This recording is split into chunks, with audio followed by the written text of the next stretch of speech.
ਰਮਨ ਜੀ, ਕੀ ਜਿਹੜੀ ਲੇਟੈਸਟ ਸਥਿਤੀ, ਆਪਾਂ ਇਸੇ ਤੋਂ ਹੀ ਜਿਹੜੀ ਸ਼ੁਰੂਆਤ ਜਿਹੜੀ ਉਹ ਕਰਦੇ ਆ ਟਰੱਕਿੰਗ ਇੰਡਸਟਰੀ ਨੂੰ ਲੈ ਕੇ, ਵਾਟਸ ਲੇਟੈਸਟ? ਲੇਟੈਸਟ ਕਾਫੀ ਕੁਛ ਚੱਲ ਰਿਹਾ ਹੈਗਾ ਰਾਜਕਿਰਨ ਇੰਡਸਟਰੀ ਜੇ ਕਹੀਏ ਤੇ ਐਜ਼ ਹੋਲ ਬਹੁਤ ਵਧੀਆ ਚੱਲ ਰਹੀ ਹੈ। ਰਿਪੋਰਟ ਜਿਹੜੀ ਆ ਆਲਮੋਸਟ ਟਰੱਕਿੰਗ ਕੰਪਨੀਜ਼ ਤੋਂ ਬੜੀ ਵਧੀਆ ਆ ਰਹੀ ਹੈ ਕਿ ਸਾਰਾ ਕੁਛ ਠੀਕ ਹੋ ਰਿਹਾ ਹੈਗਾ, ਰੇਟਸ ਵਧੀਆ ਹੋ ਰਹੇ ਹੈਗੇ ਆ। ਪਰ ਜਿਹੜੀਆਂ ਸਿਚੁਏਸ਼ਨਾਂ ਅਜੇ ਵੀ ਬਣੀਆਂ ਹੋਈਆਂ ਆ ਉਹ ਹੈਗਾ ਕਿ ਜਿਹੜੀ ਇੱਕ ਥੈਫਟ ਦੀ ਸਿਚੁਏਸ਼ਨ ਆ ਤੇ ਦੂਸਰੀ ਜਿਹੜੀ ਡਰਾਈਵਰ ਸ਼ਾਰਟੇਜ ਜਿਹੜੀ ਹੁਣ ਕੰਪਨੀਜ਼ ਨੂੰ ਦਿਖ ਰਹੀ ਹੈਗੀ ਆ।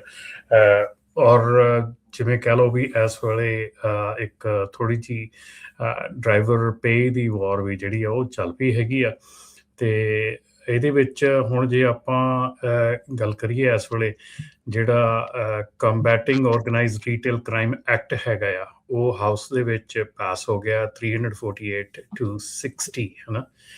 ਐਂਡ ਇਹ ਜਿਹੜਾ ਲਾਅ ਹੈਗਾ ਇਹ ਹੁਣ ਸੈਨੇਟ ਦੇ ਵਿੱਚ ਜਿਹੜਾ ਇਹਦਾ ਪਲੇ ਆਊਟ ਹੋਊਗਾ। ਔਰ ਮੇਰੇ ਖਿਆਲ ਦੇ ਵਿੱਚ ਕਿ ਕਾਫੀ ਜ਼ਿਆਦਾ ਜ਼ਰੂਰੀ ਹੈਗਾ ਇਹ ਚੀਜ਼ਾਂ ਜਿਹੜੀਆਂ ਕਰਨੀਆਂ। ਇਸ ਵੇਲੇ $18 ਮਿਲੀਅਨ ਅ ਡੇ ਜਿਹੜਾ ਰਫਲੀ ਨੁਕਸਾਨ ਹੁੰਦਾ ਆ ਟਰੱਕਿੰਗ ਇੰਡਸਟਰੀ ਨੂੰ, ਅਬਾਊਟ $6.6 ਬਿਲੀਅਨ ਦਾ ਨੁਕਸਾਨ ਜਿਹੜਾ ਹੁੰਦਾ ਆ ਇਹਦੇ ਵਿੱਚ ਐਵਰੀ ਡੇ ਦੇ ਹਿਸਾਬ ਦੇ ਨਾਲ। ਅਤੇ ਜਿਹੜਾ ਇਸ ਵੇਲੇ ਸਕੇਰੀਅਸਟ ਨੰਬਰ ਆਇਆ ਹੈਗਾ ਕਿ ਜਿਹੜਾ ਫਰੋਡ, ਆਈਡੈਂਟੀਟੀ ਥੈਫਟ ਅਤੇ ਫੇਕ ਪੇਪਰ ਵਰਕ ਦਿਖਾ ਕੇ ਜਿਹੜੇ ਲੋਡ ਚੋਰੀ ਕਰਨੇ ਆ ਉਹ 2021 ਤੋਂ ਲੈ ਕੇ ਹੁਣ ਤੱਕ 1500% ਦਾ ਇਨਕਰੀਜ਼ ਉਹਦੇ ਵਿੱਚ ਦੇਖਣ ਨੂੰ ਮਿਲਿਆ ਆ।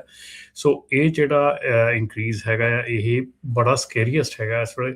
ਸੋ ਇਸ ਕਰਕੇ ਇਹਦੇ ਉੱਤੇ ਕਾਫੀ ਜਿਹੜਾ ਕੰਮ ਉਹ ਚੱਲ ਰਿਹਾ ਹੈਗਾ ਕਿ ਇਹਨੂੰ ਪਾਸ ਕਰਨ ਵਾਸਤੇ। ਅਤੇ ਜੇ ਆਪਾਂ ਹੁਣ ਉਹ ਇਹਦੀ ਗੱਲ ਕਰ ਲਈਏ ਤਾਂ ਆਪਣਾ ਜਿਹੜਾ ਆ ਆਪਣੇ ਰੀਸੈਂਟਲੀ 1-2 ਦਿਨ ਪਹਿਲਾਂ ਜਿਹੜੀ ਅਰੈਸਟ ਹੋਈ ਹੈਗੀ ਆ ਇੰਡੀਆਨਾ ਦੇ ਵਿੱਚ, ਗ੍ਰੀਨਫੀਲਡ ਇੰਡੀਆਨਾ ਦੇ ਵਿੱਚ, ਡਰਾਈਵਰ ਜਿਹੜਾ Deepak Kumar Fresno 31 years old, ਜਿਹੜੇ ਕਿ ਉੱਥੋਂ ਲੋਡ ਆਲਮੋਸਟ ਚੋਰੀ ਕਰਕੇ ਲੈ ਕੇ ਆ ਰਹੇ ਸੀਗੇ ਅਤੇ ਇੱਥੇ ਉਹਨਾਂ ਨੂੰ ਤਾਂ ਉਹਦੀ ਮਿਲੀ ਜਿਹੜੀ ਟਿਪ ਤੇ ਇੰਡੀਆਨਾ ਤੋਂ ਚੋਰੀ ਕਰਕੇ ਲਿਆ ਰਿਹਾ ਸੀ।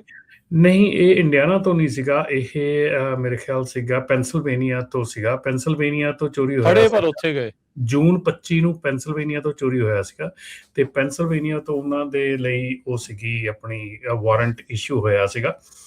ਸੋ ਇਹ ਜਿਹੜਾ ਲੋਡ ਸੀਗਾ ਇਹ about 40,000 pound tungsten oxide powder ਸੀਗਾ ਜਿਹੜਾ ਕਿ ਮਿਤਸੂਬਿਸ਼ੀ ਮਟੀਰੀਅਲ ਜਾਪਾਨ ਨੂੰ ਜਾਣਾ ਸੀਗਾ ਅਤੇ ਜਿਹੜਾ ਕਿ ਇਹ ਚੋਰੀ ਕਰ ਲਿਆ ਗਿਆ। ਇਹਦੀ ਕੀਮਤ ਕੋਈ ਤਕਰੀਬਨ 3 ਮਿਲੀਅਨ ਦੇ ਲਾਗੇ ਦੱਸੀ ਜਾਂਦੀ ਸੀ ਲੋਡ ਦੀ। ਸੋ ਇਹ ਜਿਹੜਾ ਲੋਡ ਆ ਇਹ ਚੋਰੀ ਹੋਇਆ।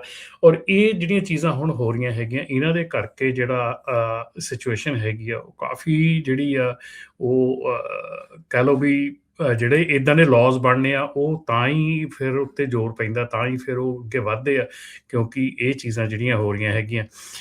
ਇਹਦੇ ਨਾਲ ਨਾਲ ਰਾਜਕਿਰਨ ਇੱਕ ਜਿਹੜੀ ਹੋਰ ਇੰਟਰਸਟਿੰਗ ਔਰ ਜਿਹੜੀ ਬਹੁਤ ਜ਼ਰੂਰੀ ਜਿਹੜੀ ਖਬਰ ਹੈਗੀ ਆ, ਮਲਟੀ ਸਟੇਟ ਕ੍ਰੈਕ ਡਾਊਨ ਜਿਹੜਾ ਔਨ ਕਮਰਸ਼ੀਅਲ ਜਿਹੜੇ ਵਹੀਕਲਸ ਹੈਗੇ ਉਹਨਾਂ ਦੇ ਵਾਇਲੇਟਰਸ ਦੇ ਉੱਤੇ ਚੱਲਿਆ ਹੈਗਾ।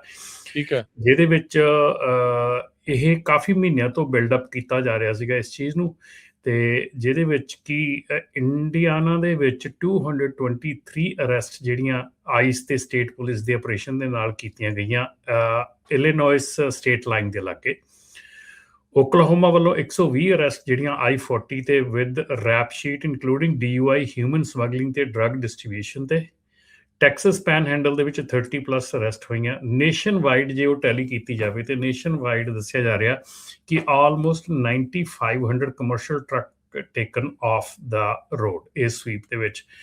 ਸੋ ਇਹਦੇ ਵਿੱਚ ਵੀ ਜਿਹੜੀ ਇਹ ਚੀਜ਼ ਹੈਗੀ ਆ ਉਹ ਉੱਭਰ ਕੇ ਸਾਹਮਣੇ ਉਹੀ ਆ ਰਹੀ ਆ ਕਿ ਜਿਹੜੀਆਂ ਇਸ ਵੇਲੇ 2 ਸਟੇਟਸ ਹੈਗੀਆਂ, ਕੈਲੀਫੋਰਨੀਆ ਨੂੰ ਤਾਂ ਕਾਫੀ ਮਤਲਬ ਹਿੱਟ ਆਲਰੇਡੀ ਕਰ ਚੁੱਕੇ ਆ ਐਂਡ ਨਿਊਯਾਰਕ ਨੂੰ ਹਿੱਟ ਜਿਹੜਾ ਇਸ ਵੇਲੇ ਹੋ ਰਿਹਾ ਹੈਗਾ ਕਿ ਉਹਨਾਂ ਦੀ ਫੰਡਿੰਗਸ ਵਗੈਰਾ ਜਿਹੜੀ ਆ ਰੁਕੀ ਹੋਈ ਆ ਕਿ ਇੰਪਲੀਮੈਂਟੇਸ਼ਨ ਜਿਹੜੀ ਆ ਰੂਲਸ ਦੀ ਨਹੀਂ ਹੋ ਰਹੀ ਹੈਗੀ। ਸੋ